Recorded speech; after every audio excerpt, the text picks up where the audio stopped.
속에서 찾아낼 수 있어야 됩니다.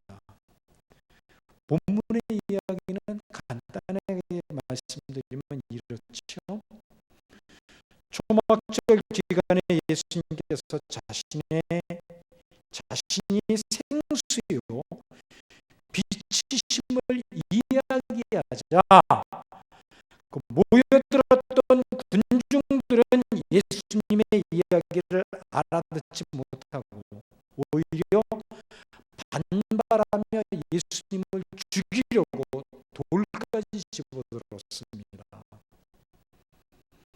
그러자 그런 그들을 피해 예수님은 성전 밖으로 빠져나오셨고 그때 마침 날 때부터 맹인인 시각장애인 한 사람이 예수님과 제자들 앞으로 지나가고 있음을 보게 되었습니다. 이 시각장애인을 보고 제자들은 예수님에게 질문을 합니다. 예수님, 저 사람이 날 때부터 앞을 보지 못한 것이 그 부모의 죄 때문입니까? 아니면 저 사람의 죄 때문입니까?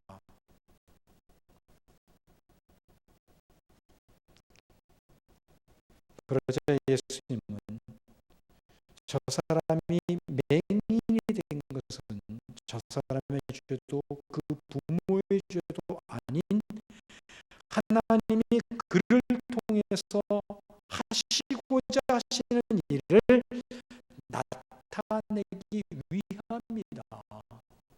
그런 말씀을 하십니다.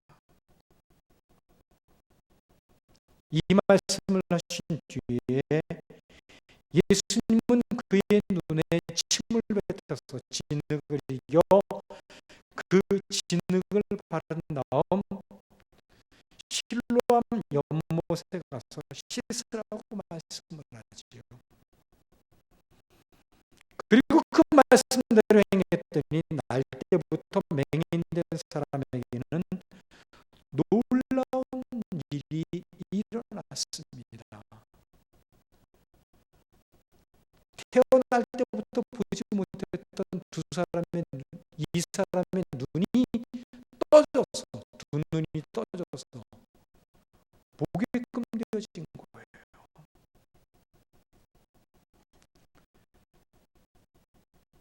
본문 1절 말씀을 보면 맹인이 예수님을 먼저 본 것이 아니라 예수님이 맹인을 먼저 보셨음을 알게 됩니다. 맹인은 볼 수 없잖아요. 그렇죠? 그런데 여기서 보다라고 하는 헬라어 단어는 원래는 알다라는 뜻을 가진 단어입니다. 알다. 즉 이 말은 예수님께서 맹인을 주목하게 된 것이 우연이 아니라 우연을 가장한 필연이었다는 것을 말하고자 하는 거예요. 이 단어를 사용했던 것이 예수님 처음부터 알고 있었다는 겁니다.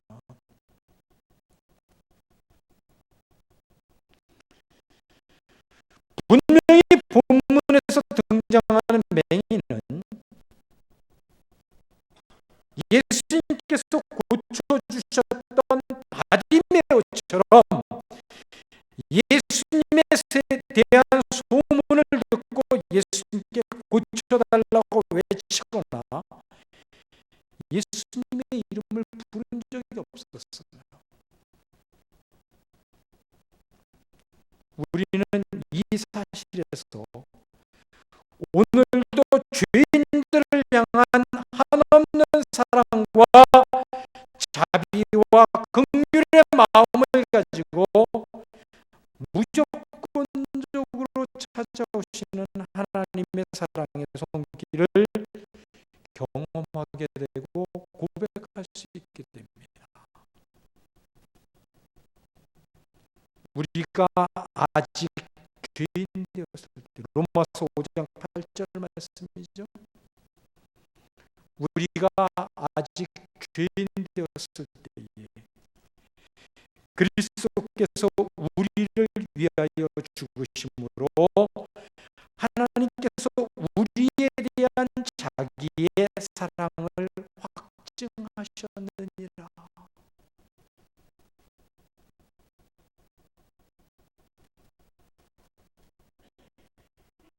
이 내용이 구체적으로 나타나고 있는 모습을 본문은 우리에게 보여주고 있다는 것입니다.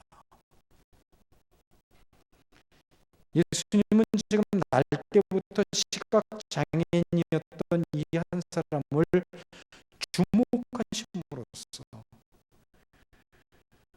우리가 예수님의 사랑으로 하나님의 자녀가 되기 이전에 참 모습을 보게 하셨고, 하나님께서 이 날 때부터 맹인인 사람, 날 때부터 죄인된 자를 어떻게 품으시고 어떻게 사랑하시고자 하시는가를 보여주고 있다는 것입니다. 따라서 엄밀하게 말하면 여기에 등장하는 날 때부터 맹인된 이 사람은 우리가 날 때부터 죄와 허물로 이미 죽었던 상태의 모습을 대변하는 사람이라고도 볼 수 있는 거지요. 그리고 그런 우리를 하나님께서 찾아오셔서 통무사 두 눈을 뜨게 하시는 구원의 역사를, 하나님의 자녀가 되는 은혜의 선물을 부어주시는 하나님의 그 사랑의 열심, 그 뜨거운 열심을 우리로 하여금 보다 분명하게 깨닫게 하시기 위한 이야기가 본문인 것을 보다 알다라는 단어를 통해서 우리는 분명하게 깨달을 수 있게 된다는 것입니다. 또한 예수님은 이 맹인을 주목하셨을 뿐만 아니라 그를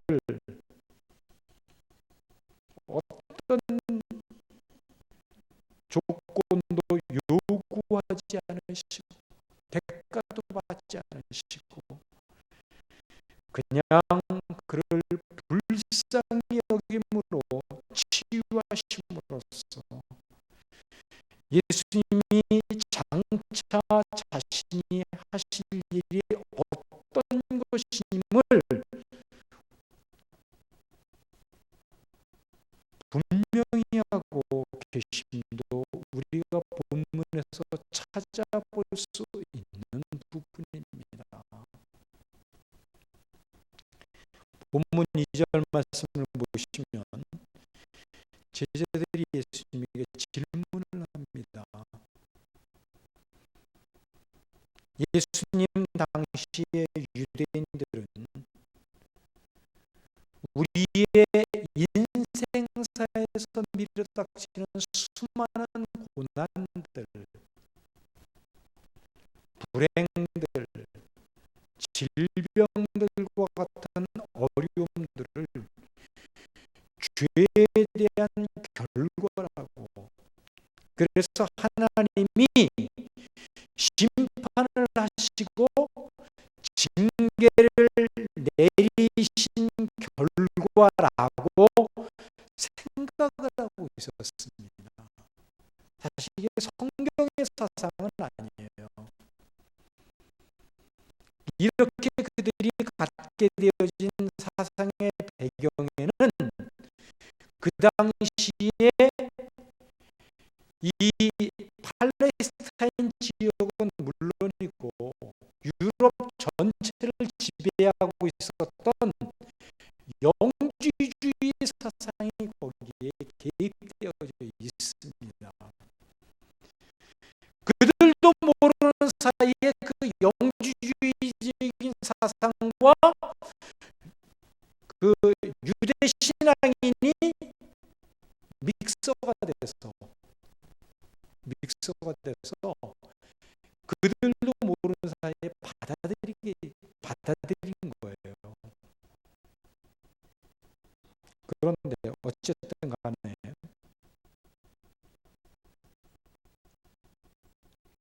제자들의 질문 속에는 당시의 시대상을 그리고 장애를 겪고 있는 사람들을 어떤 시각으로 그들이 바라보고 있는가를 정확하게 알 수 있게 됩니다. 그런데 오늘날 우리들 가운데서도 이런 생각과 관점을 가지고 신앙생활을 하시는 분들이 있다는 거예요. 그래서 불행한 일이 닥치고 어떤 질병 가운데 쓰러지면 하나님께서 치셨다. 하나님께서 한번 때리셨다. 이런 표현을 자주 쓰지 않습니까? 이런 표현은 우리가 정말 조심하셔야 될 표현입니다. 왜냐하면 제자들조차 날 때부터 맹인된 사람에 대한 그릇된 당시의 시각 편견을 가지고 있지만 예수님은 지금 전혀 새로운 시각을 그들에게 보여주고 있잖아요. 즉 우리가 잘못된 시각을 가지게 되면 편견에 의하여 사람들을 하나님이 바라시고 원하시는 대로 관계를 가지게 되지 못하게 되고 결국 자신의 우월감이나 자랑으로 인간관계를 어렵게 만들어갈 수 있다는 것을 보여주고 있다는 것입니다.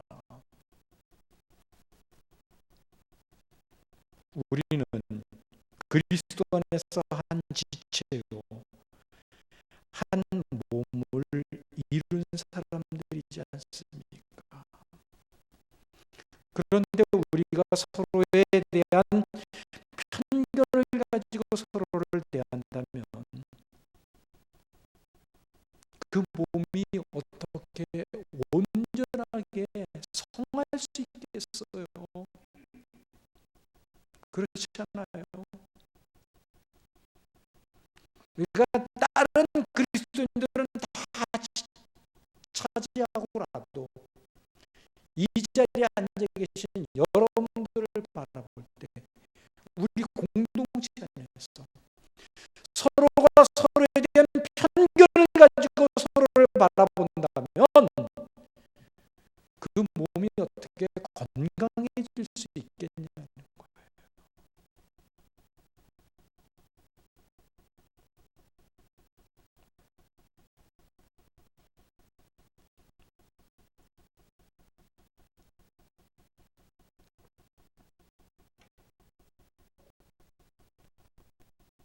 결국 우리가 편견을 가지고 대한다면 그 몸은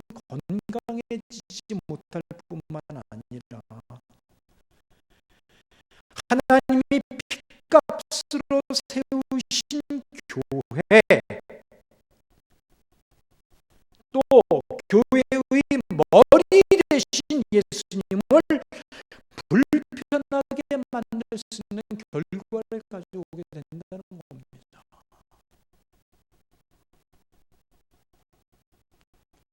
예수님은 본문 3절 이하에서 아주 단호한 말씀을 하십니다. 이 사람이나 그 부모의 죄가 아니라 그에게서 하나님이 하시는 일을 나타내시고자 하십니다. 이 말씀에 대해서 오래전에 제가 같은 부분을 가지고 설교했던 적이 있습니다.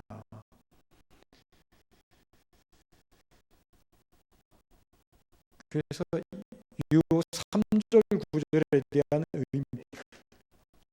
의미를 기억하고 계신 분들 계실지 모르겠어요.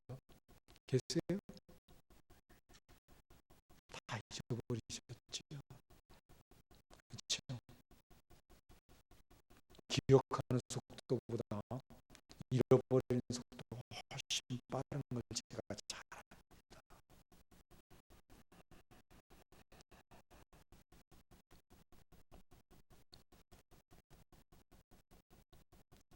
이 말씀의 의미가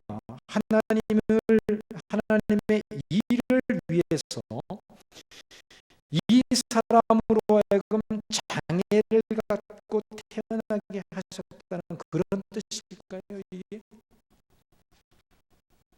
그런 뜻 아니라 그랬지요. 우리말 번역은 원래 헬라어가 가지고 있는 원문의 뜻과는 조금 거리가 멀게 번역이 되어져 있어요. 원래의 뜻은 그의 보지 못하는 것, 그의 맹인인 것으로 인하여 너희는 그를 위하여 행하시는 하나님의 기적을 보게 될 것이다. 그런 의미입니다. 3절의 의미가 하나님의 크신 능력이 나타나게 하기 위해서 이 사람이 태어날 때부터 하나님이 맹인으로 만들었던 것이 아니라 인간들의 죄로 인하여 죽음으로 인하여 나타나긴 결과가 뭐예요? 우리가 이 땅에서 고통받는 거 아니에요. 질병에 걸리기도 하고 사고로 그 장애를 갖게 되기도 하고, 그렇죠? 인간들에게 정말 많은 불편한 모습들, 하나님의 원래 창조하셨던 모습과는 어긋나는 그런 많은 불편한 것들이 우리가 살아가는 삶의 모습 속에서 경험하게 돼요.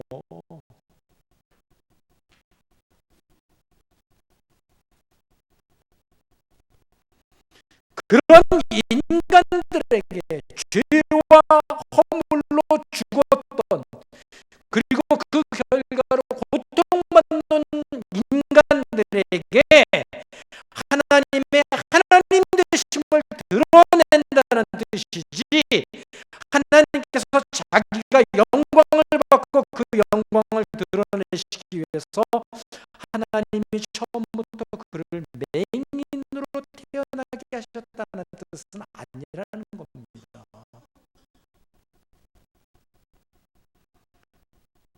만약에 그렇게 된다면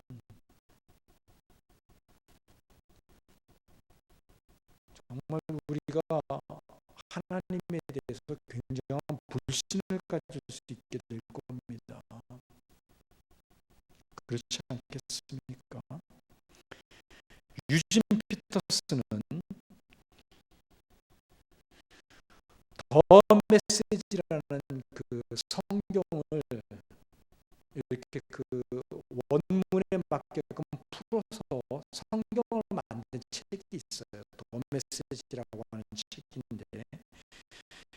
신약 부분에서 요 3절 구절을 이렇게 해석을 했습니다. 탓할 사람을 찾으려고 하니 너희의 질문이 잘못되었다. 이 일에 그런 식의 인과 관계는 없다. 차라리 너희는 하나님께서 어떤 일을 하시는지를 주목해 보아라.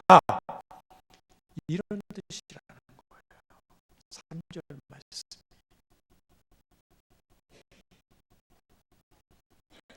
그럼 3절에서 예수님이 말씀하신 하나님이 하시는 일이란 무엇을 말하는 걸까요?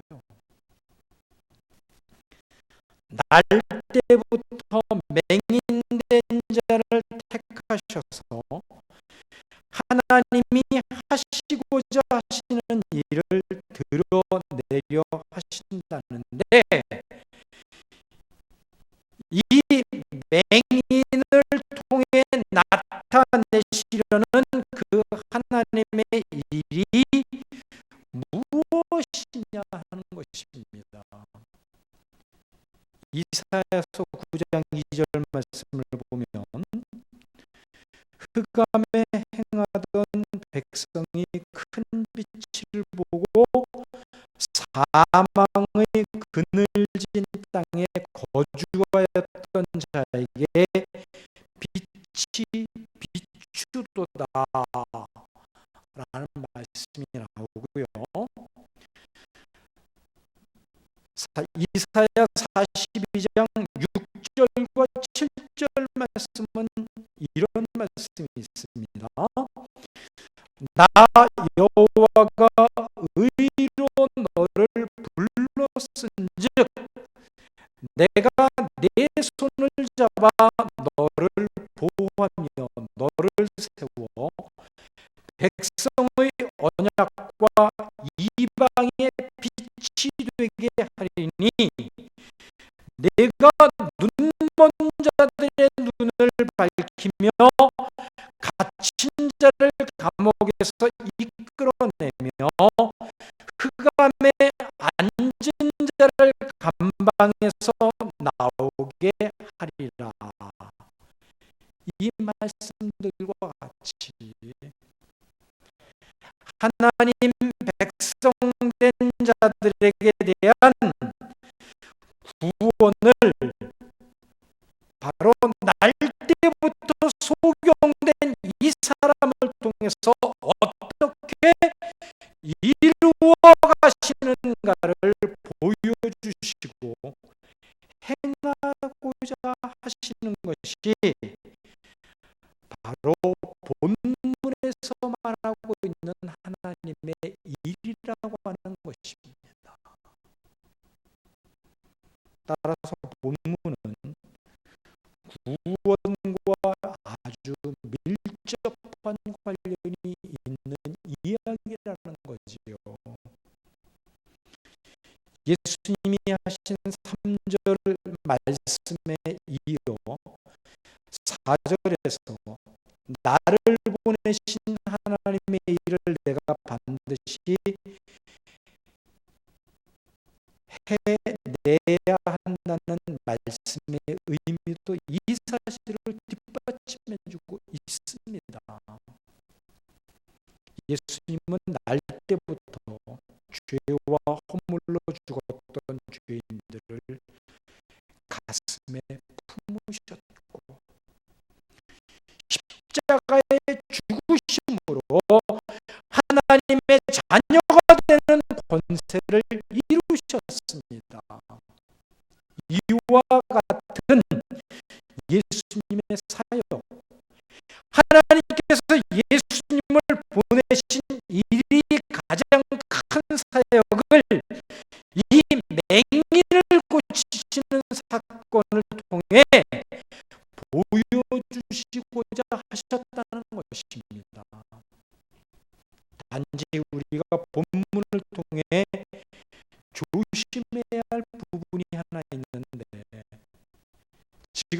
본문에 등장하는 유대인들,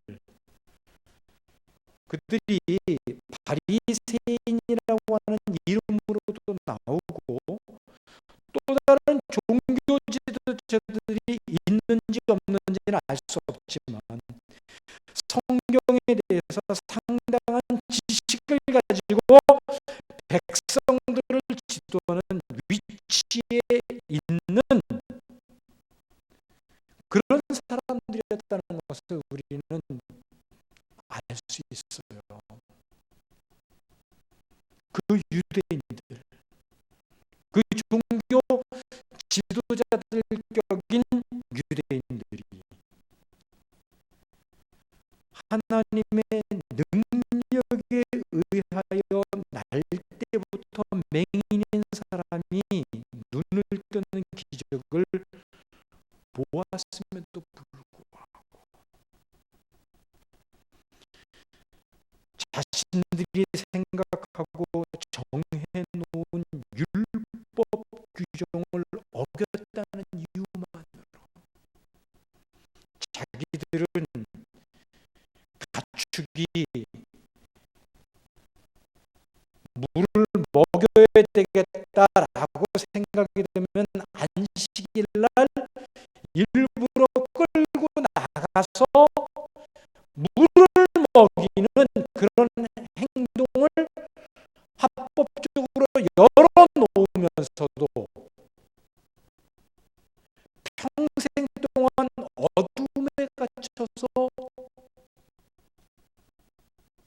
소경으로 맹인으로 살았던 이 사람을 안식일을 고쳐줬다는 그 사실로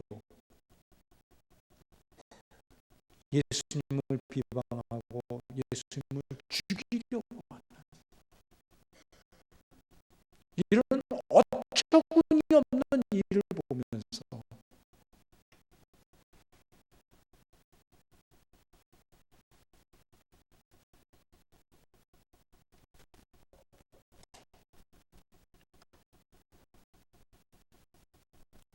오늘 우리 자신을 돌아봐야 된다는 겁니다.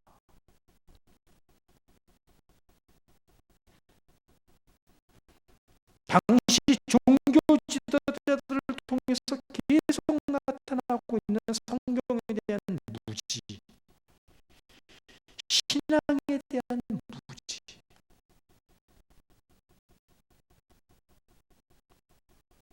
이들이 성경을 몰랐던 사람들이 아닙니다.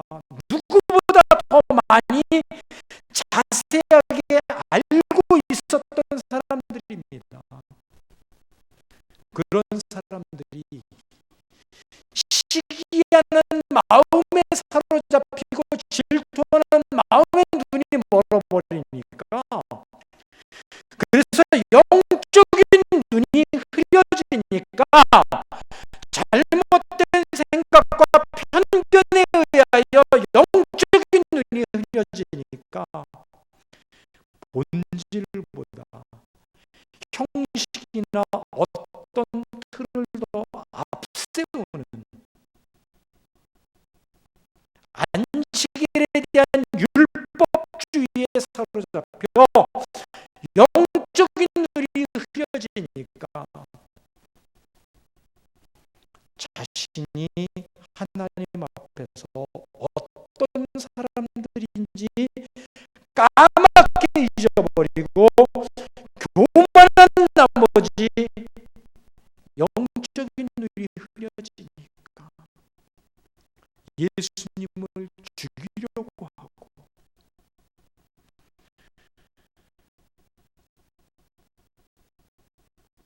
자신들에게 올바른 이야기를 하는 맹인의 말에 귀를 닫아버리고 출교를 해버리더라는 겁니다.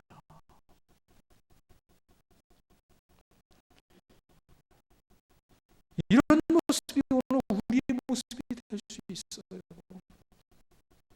정말로.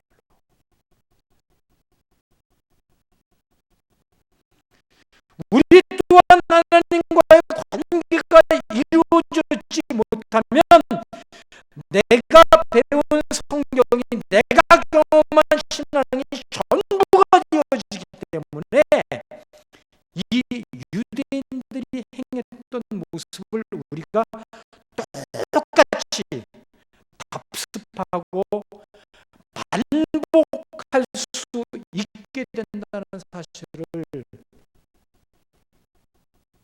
좀 알았으면 좋겠습니다. 그러나 하나님과의 관계는요, 우리로 하여금 하나님의 마음을 닮아가게 하기 때문에 어떤 사람도 하나님의 마음으로 대해야 할 사람이고, 부모하고 사랑해 주어야 할 사람으로 바라보게끔 만듭니다. 우리를. 내가 그렇게 하려고 해서 되는 게 아니라 그렇게 우리를 만들어 버려요. 하나님과의 관계는.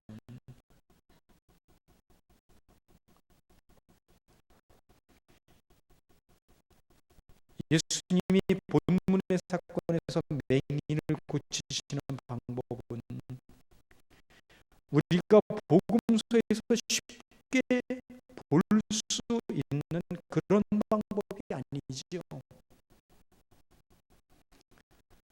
더럽게 흙에다 침을 뱉어서 그 흙을 짓누겨서 눈에 발라 씻으라고 하셨습니다. 더군다나 그것도 아무 물이 아닌 실로암 물에 굳이 가서 씻으라 그러죠.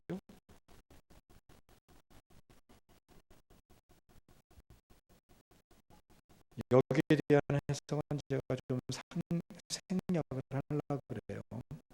왜냐하면 이런 내용들이 자꾸 의미를 주다 보면 성경을 좀 풍류적으로 알레고리컬하게 해석을 해버리는 경향이 나타나게 돼요.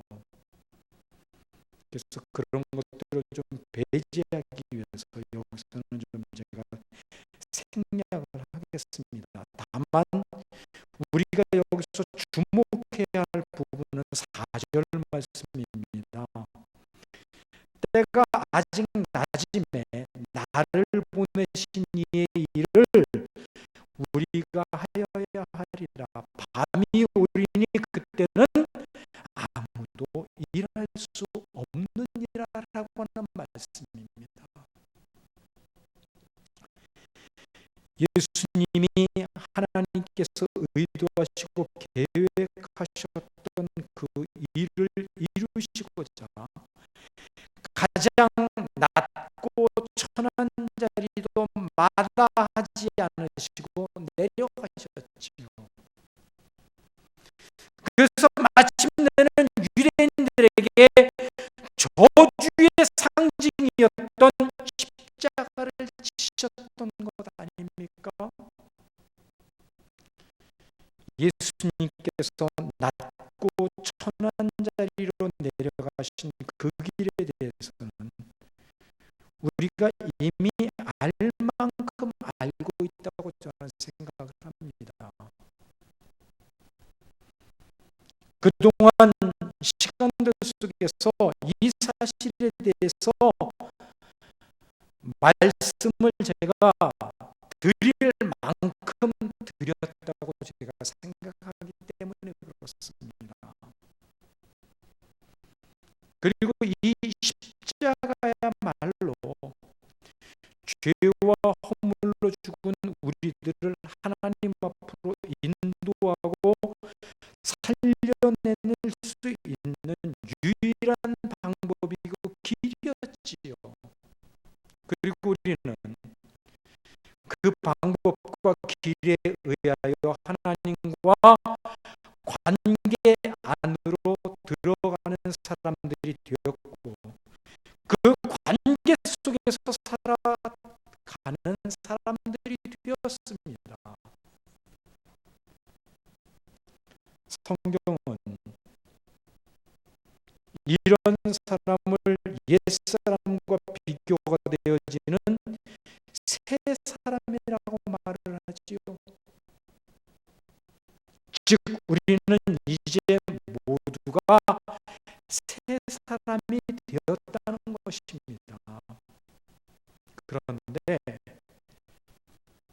이 사실 속에서 우리가 중요하게 여겨야 될 중요한 주제가 하나 있어요. 그게 뭐냐면 하나님이 예수님을 보내셨지요. 그렇죠? 요한복음에서 예수님이 그러시잖아요. 아버지가 나를 보내셨다. 이제 나도 너희를 보낸다. 이거를 주목해야 된다는 거예요.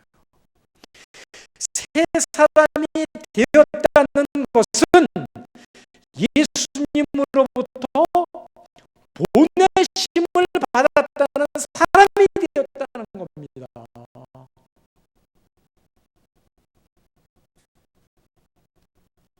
그거를 우리가 주목해야 된다는 거예요. 그 말은 뭐예요? 다시 말해서 우리는 이 땅을 사는 동안 예수님을 따라 살아가야 하는 사람들이 되었다는 것을 말하는 겁니다. 여기에 우리의 문제가 있지요. 그런데 본문의 맹인 이야기를 계속 살펴보면 나중에 안식일날 예수님에 의하여 눈을 뜨게 되었다는 사실을 알게 된 유대인들로부터 출교를 당하게 돼요. 이 맹인이. 그럼에도 맹인은 예수님에 대한 자기의 확신, 곧 하나님께로부터 온 사람이라는 믿음을 굽히지 않습니다. 출교를 당할지언정 마음속에 가지고 있는 분명한 확신, 믿음을 굽히지 않겠다는 모습을 보여줘요. 이 사실이 오늘 우리에게 주는 확신과 도전은 뭘까요? 결국 예수님으로부터 보내심을 받은 우리의 믿음을 점검해 보고 하나님 앞에서 우리가 어떤 삶을 살아가야 될 것인가를 점검하고 결단해야 될 그것을 요구받고 있는 것이 아니겠는가 하는 것입니다.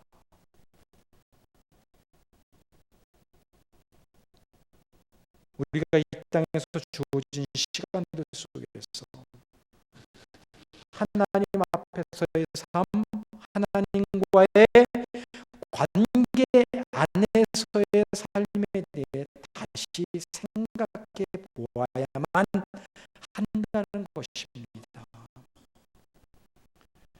여기서 생각하라는 것은 제가 단순히 생각만 하라는 게 아니죠.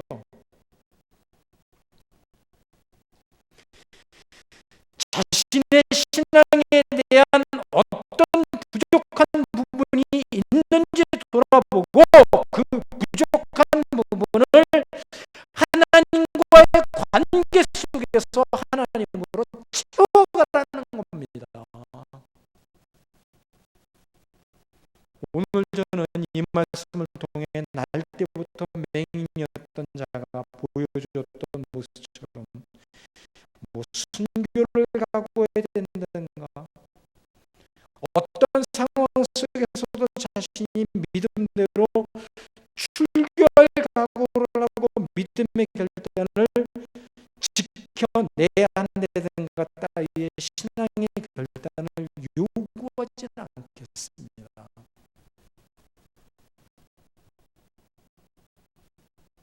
오히려 그런 것들을 제가 여러분들에게 명령으로 요구한다면 마음에 굉장한 부담을 안고 오늘 여러분들이 이 교회 문 바깥을 밖으로 나가실 것 같아요. 그 부담을 갖는 것 때문에 요구를 하지 않겠다는 말은 아닙니다. 이러한 각오와 결단은요, 전부 우리가 오늘 하나님과의 관계 안에서만 살아갈 수 있다면 자연스럽게 이루어지는 거예요. 내가 결심하지 않아도. 관계가 우리로 하여금 그런 사람을 만들어 가기 때문에 그래요. 요구할 필요가 없어진 거죠.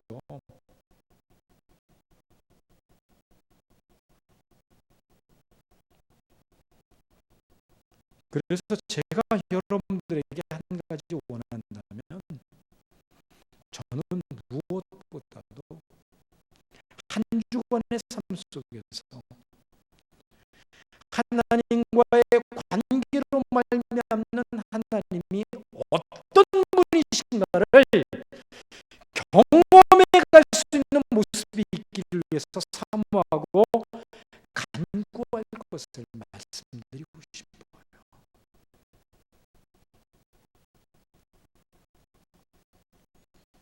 자신의 아들의 피값으로 우리를 구원하신 그 하나님의 뜨거운 열심,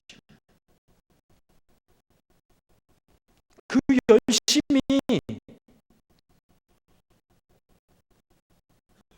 이 일 또한 우리에게 이루어 가시지 않겠어요? 중요한 것은 우리가 이 사실에 대해서 얼마나 의식을 하고 관심을 가지고 사모함으로 하나님께 나아가고자 하느냐, 여기에 달려 있는 겁니다. 그러므로 하나님의 열심을 기대하시고 사모하십시오.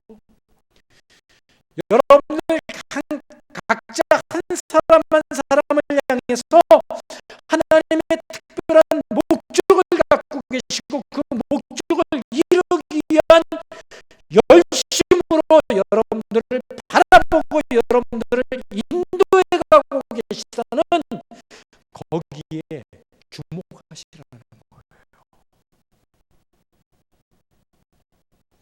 그 하나님을 아는 지식이 우리에게 가져다 주는 삶의 감격과 기쁨을 통해서 여러분들이 하나님을 향해 어떻게 반응해 가셨는지 거기에 대한 간증을 저는 좀 듣고 싶습니다.